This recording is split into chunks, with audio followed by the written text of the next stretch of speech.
ci gaba da kasancewa da wannan tasha tamu mai albarka.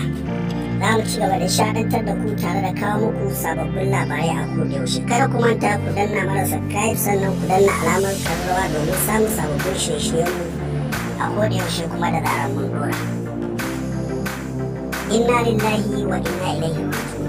Inna lillahi wa inna ilaihi raji'un. Inna lillahi wa inna ilaihi raji'un. Yanzu majiyar ta labarta mana da cewa sanadiyar annobar cutar coronavirus wacce aka kira da COVID-19. Mai alfarma sarkin musulmin Najeriya Sultan Sa'ad Abubakar tare da haɗin gwiwar gwamnatin tarayyar Najeriya za su umarci limaman masallacin Najeriya da su rufe kaf masallacin da ke cikin Najeriya baki ɗaya domin tsare lafiyar al'ummar Najeriya daga annobar cutar coronavirus ko kuma a ce COVID-19.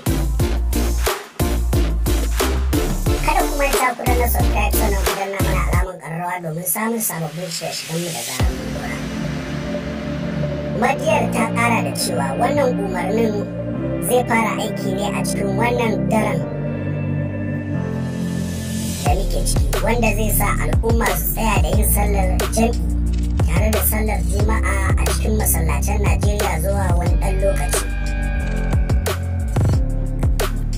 Kamar yadda majiyar ta tabbatar mana da cewa wannan umarnin zai fito a cikin manyan gidajen jaridun Najeriya cikin wannan daren.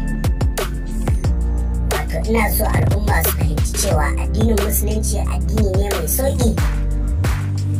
Ji sarkin musulmi Sa'ad kuma ya ƙara da cewa addini ne wanda yake ƙoƙarin tsare lafiyar al'umma a kodayaushe.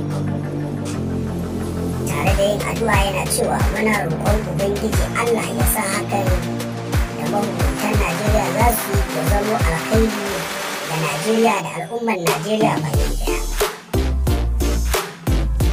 Muna ƙara roƙon Ubangiji Allah ya kawar mana da cutar coronavirus a cikin Najeriya da sauran ƙasashen duniya baki ɗaya. Kuma Ubangiji Allah ya tsare mu da duk wata cuta da za ta fito a faɗin duniya. Muna godiya da wannan addu'a ta kuma dan Allah dan ƙasa a kasance masu ba mu haɗin